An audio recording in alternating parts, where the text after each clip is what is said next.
Right. So, what has August and Norwich got in common? Lots of fires. Lots of fires, that's right, Jason. 3 on not the same day, but the same date, 1st of August. Now, the first incident of a fire being recorded in Norwich was 10:03. But obviously I can't read exactly what it says. But I can read the first press report of a fire which was published in the Norwich Gazette 4th of January 1707. And it was a... Oh, that's typical, isn't it? Where it says, last Sunday night, a most dismal accident befell one Mrs. Adamson, wife to the Reverend Mr. Adamson. As she was very earnestly reading by a candle, her headdress on a sudden took fire, and her flamed so furiously that she could not extinguish it. Being incapacitated, as 'tis thought partly by the fright and partly by her age, being very ancient, that's language of the 18th century, she happened to be all alone when this accident befell her, and so had no assistance to extinguish it, but with her own weak efforts could yield, which proved to be ineffectual. She was thereby burnt to such a degree she died in less than an hour. And would you believe the very next headline is a general Thanksgiving Day appointed by Her Majesty. It was kept here with great solemnity. I don't know whether that's a Mickey take or what. So, the first Clutterbuck's Law, that is. The first incident I want to show you is the 1st of August 1898. Now, it's Norwich's first library fire on that date. We had a second one, which was 31 years ago, on last Friday. But this one did not. This one, where we're now heading to the other side of the Guildhall, this started in Hearn's Woodyard. So, follow me. I'm speaking of a conflagration in Norwich.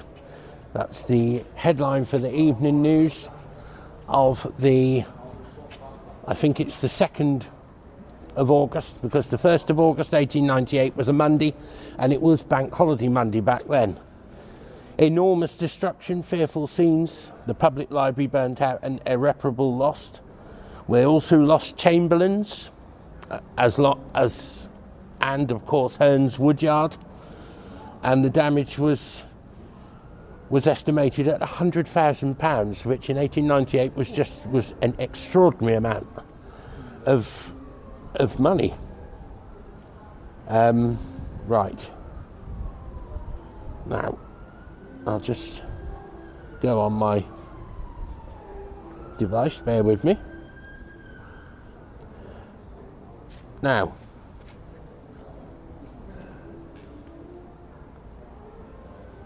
this library can trace the Norfolk and Norwich subscription library, can trace its origins back to 1784.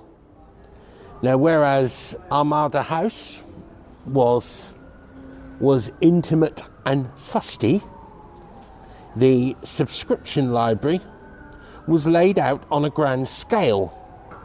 Books ran up the wall to the ceiling of the impressive main hall, far too high for anybody to reach, were it not for a narrow gallery. And even then you needed a ladder. Now, this library had a complete run of the 18th century Gentleman's Magazine, and had bound volumes of Punch from the first issue in 1841.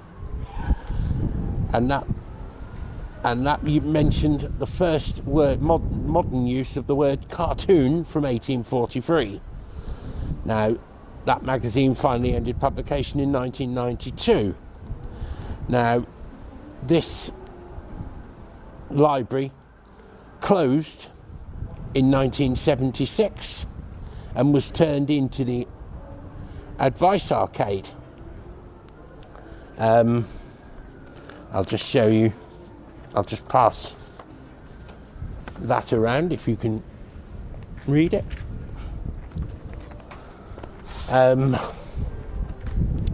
So, Hearns, the fire started in Hearns Woodyard, which was located roughly where that building has been knocked down on the corner of Dove Street. It was roughly there. It spread to the library and Chamberlain's. Now this facade is the late 19th century rebuild after the fire, but it was moved to a building, a quite lovely building, which stood on the corner of Duke Street, and it remained there until 1963, when the old library, which stood on the old present, stood on the site of the Forum. It was opened in 1963 by the Queen Mum, and what I'm gonna show you now is where the old fire station used to be. And before I move, I've just remembered that Norwich had the first provincial library in the country. This rather magnificent building was the headquarters for the firemen in the fire station, which was over there. And here is what it looked like in 1933. There's the entrance there, and I have another photo of it.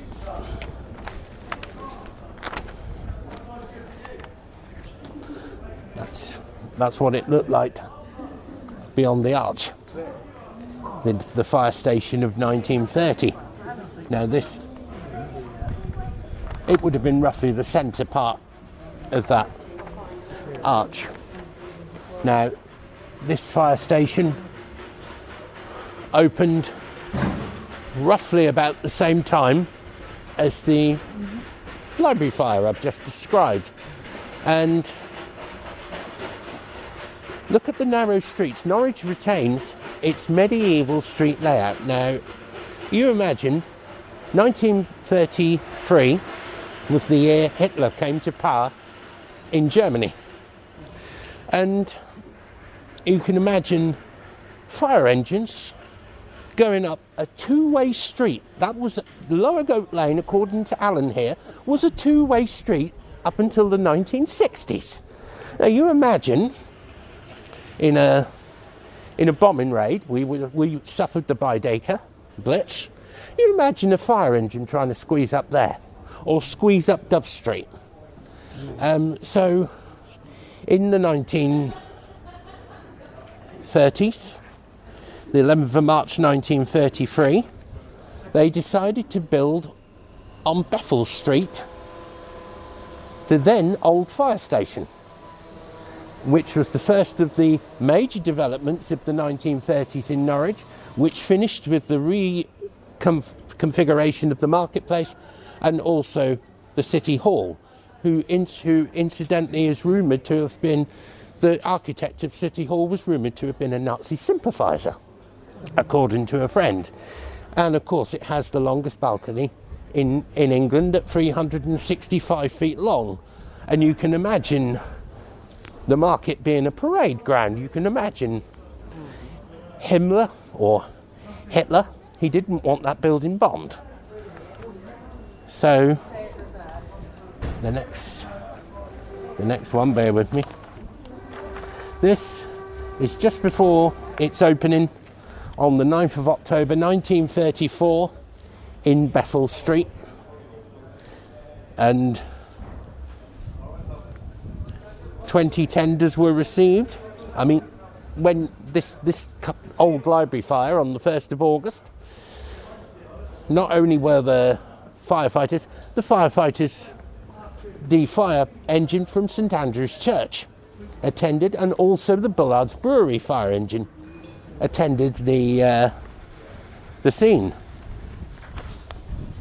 And I won't take you down there, but this was the building on the corner of Duke Street and St Andrew's Street at Charing Cross, well, near Charing Cross.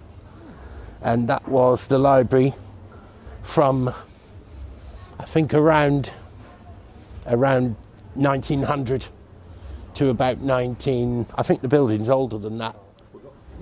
Up until, oh, there's a car. Sorry if I've had to move you suddenly. Yeah. Yes, the car should say sorry, and we've got another one, that's Sod's Law. Oh, and a cyclist as well. And it's the Free Library, and that was what it looked like until 1963, when the the then old library was opened in Bethel Street. Now, let us go just to where the tree is down there, through that arch, and that's probably the back. That's probably the back wall where the fire engine stood. Yeah. So this is roughly where Hearn's Woodyard would have stood, and yeah, and so. Incidentally, down there is headquarters of MensCraft in the Madder Market Theatre, and you've seen the site of the Duke Street Library, which was there until 1963. But I'm going to take you to the second fire of the 1st of August in 1970 this time, and we'll just let the van go.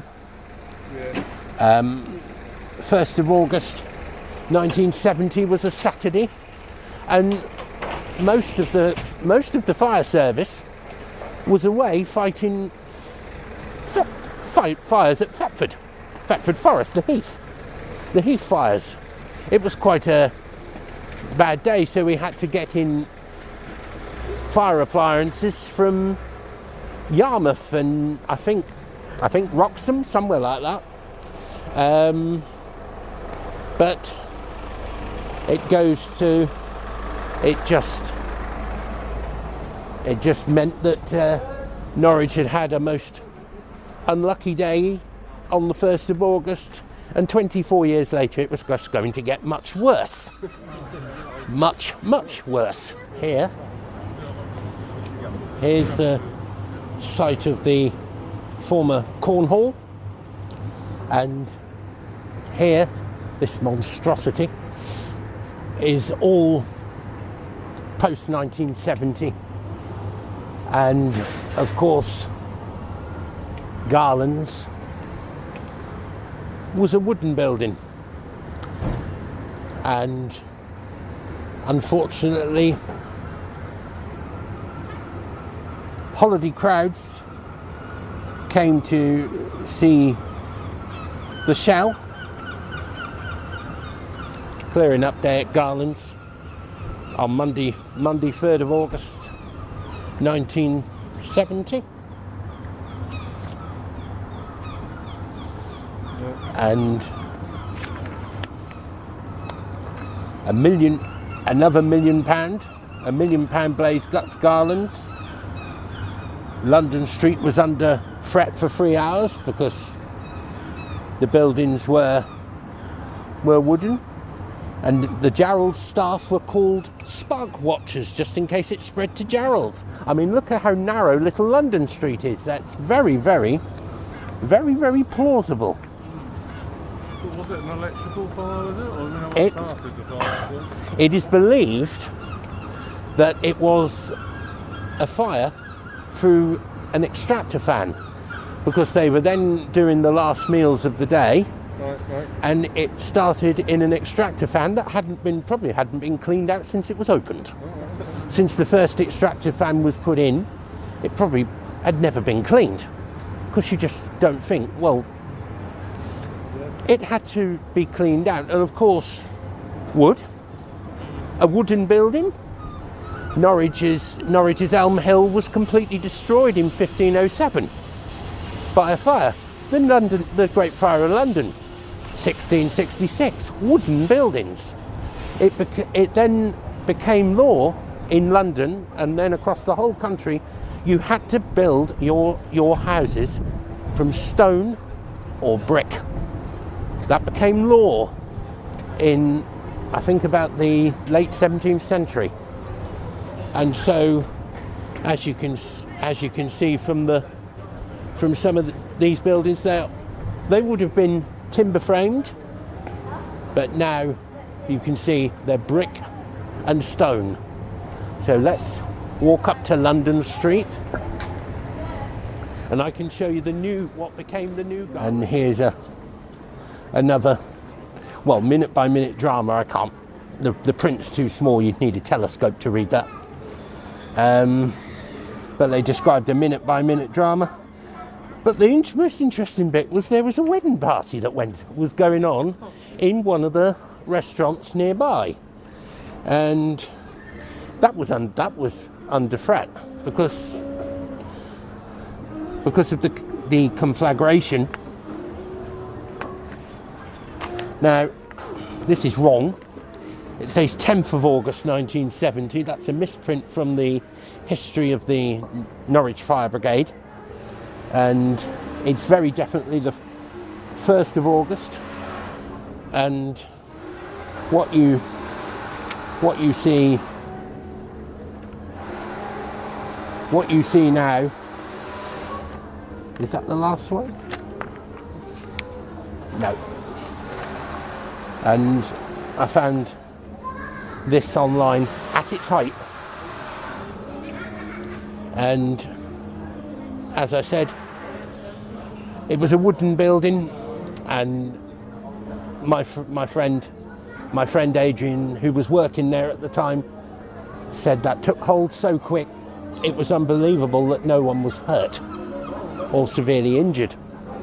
But what we see here is the former Garlands store. I think it closed sometime in the early 1980s, maybe late 70s.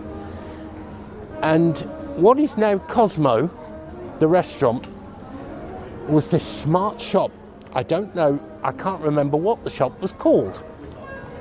But as you can see, the building is now taken up by a Scandinavian shop, Tusco, what will become a Savers, Cosmo, and Pure Gym. All this was Garlands at one time. And so there was, and this is a little bone. Are you finished? Yeah. I specifically planned all these, by the way.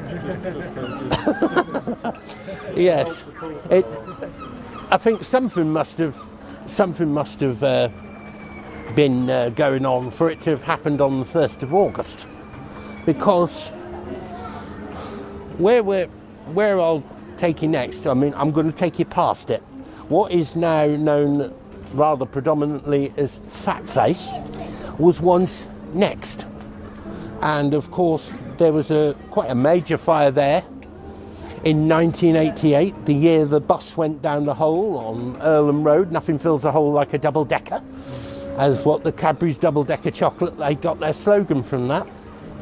And incidentally, if you see a photo with that slogan on, that means it's a fake, because the bus had no advertising slogan on. So you see a photo, it's a later edition. So, and of course, the building where next was, what is now Fat Face, has quite a history, quite a significant history. and it's open, and there's going to be guided tours during Heritage Week. I can't think what the place is called. Some sort of house, and I think it was in the Jewish quarter, and it was quite a significant historical place. So what we'll do, we'll head towards Theatre Street, but I will just show you the Gentleman's Walk Haymarket area. All right. The Norwich, someone advertising a Norwich story walk for £10.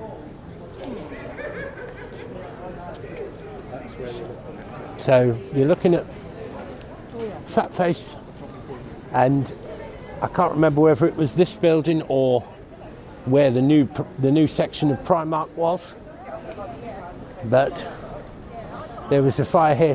I can't remember when in 1988, but it's mentioned on the Heritage Tour. It's starting to spit with rain, that's typical. So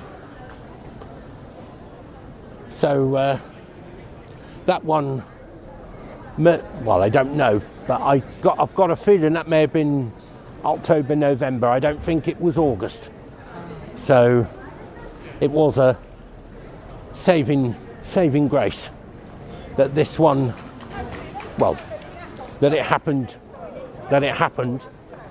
was luckily no one was injured. So none of these fires I mentioned today had no injuries, except maybe for perhaps one where there was a rescue that took place on the one in 1898.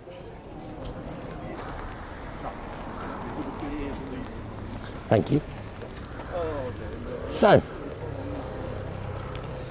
12th of April, 1995.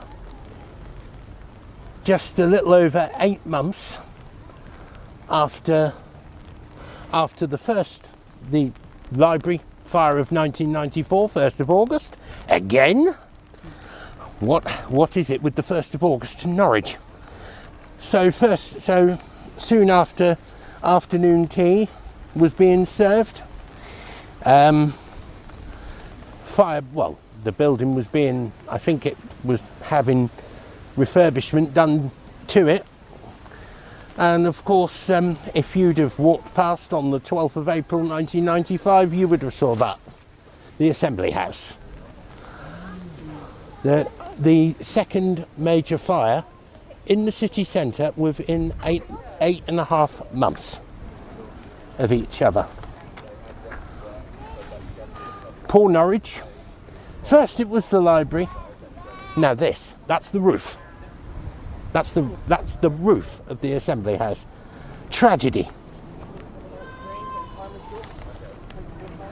And of course, the Firefighters Union boss claimed that council cutbacks were directly behind a crucial 20-minute delay in using the hydraulic platform to douse the Assembly House flames.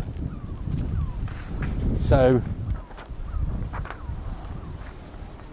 we're not, but like a phoenix, you know how gorgeous it is inside, how beautiful it is inside. Like a phoenix, it's risen from the ashes.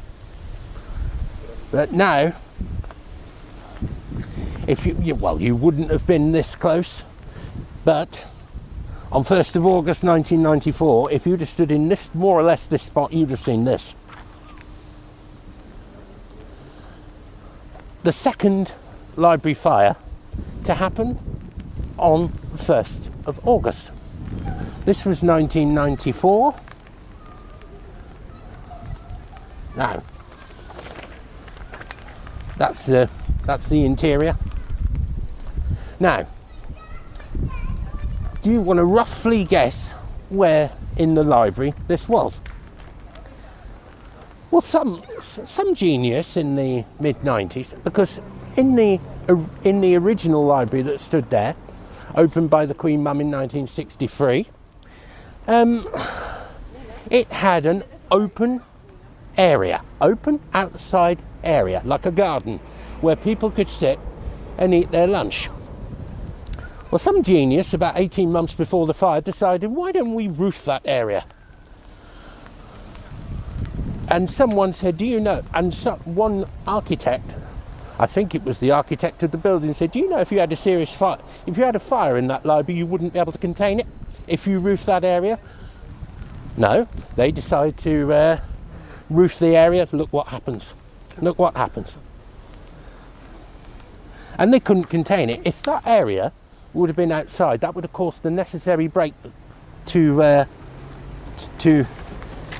fight the fire. Inferno. The turntable ladder had to come, I believe, from Yarmouth, because the Norwich one was in the being repaired. Now this is going to be a bit technical. This is a double feature. The Lord Mayor at the time of both of these incidents was Brenda Ferris, and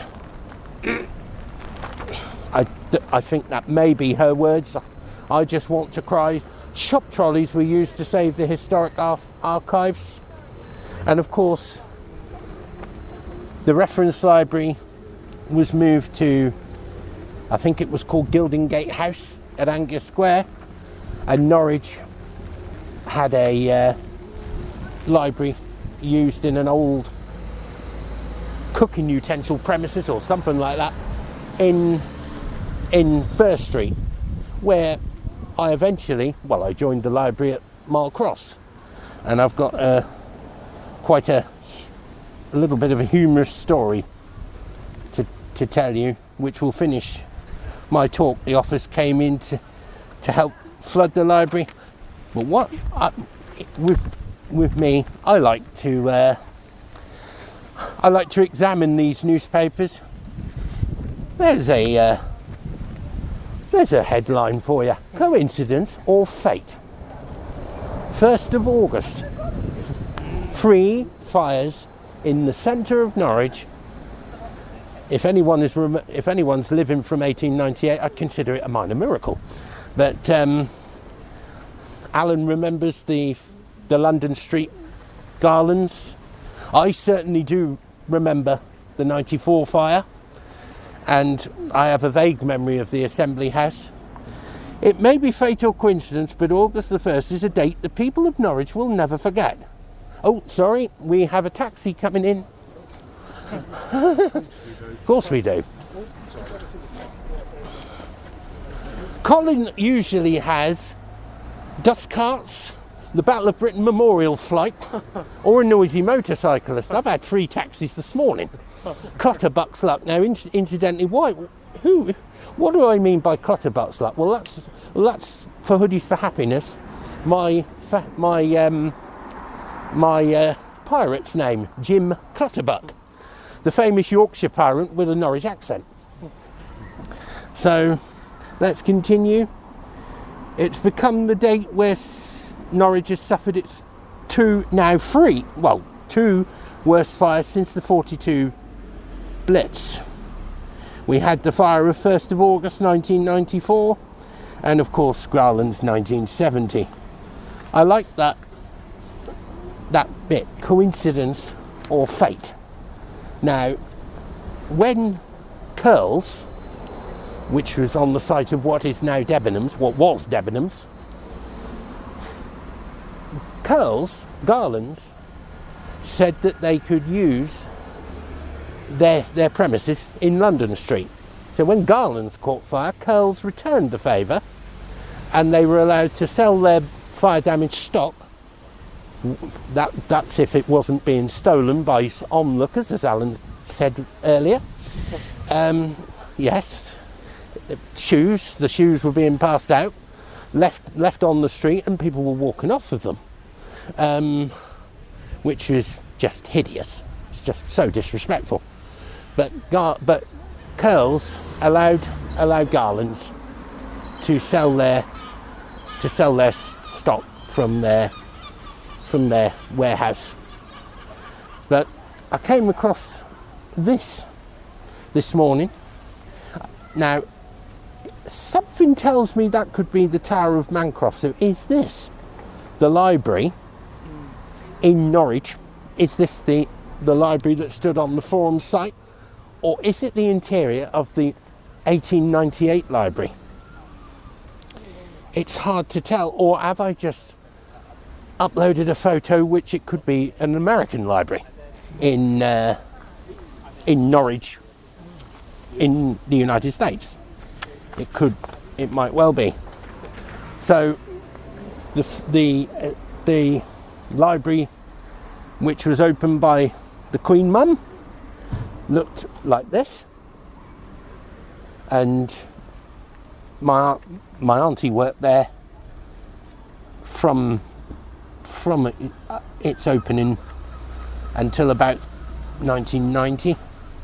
Here's another one from the 1970s. I guess it's 1970s, where you get that space where all the steps are. That was the Bethel Street car park at one time, and of course we have that there. Sit over there, James.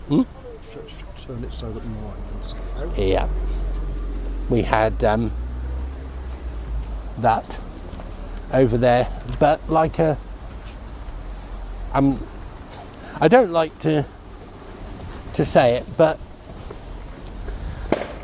that was an advertising sign coming down. What else am I going to get? So after that library, I mean, the library had a reference library, the Historic Archive, the Norfolk Archive. It had a rather head of staff there, which you didn't dare breathe loud. I mean, you had to go in and you had to know exactly what you wanted. The stuff was out of date. It was caused by an electrical fire. A cleaner heard a bang and noticed flames coming up from the back of a shelf. I think it was having all the electrics changed in the building. So, but like a phoenix, it's rose from the ashes. I don't like to say it, but the fire did the Norfolk Archive the world of good, because the technology we now have, we can now look for the record we want on our phone, and then book in, and it's all that's down at County Hall. But this library was for 11 years running the most used library in the country, until Birmingham's big, massive library was opened, the new Birmingham Library. The tragic thing about this fire is that it completely destroyed the 2nd Division Air Memorial Library. That was part of it.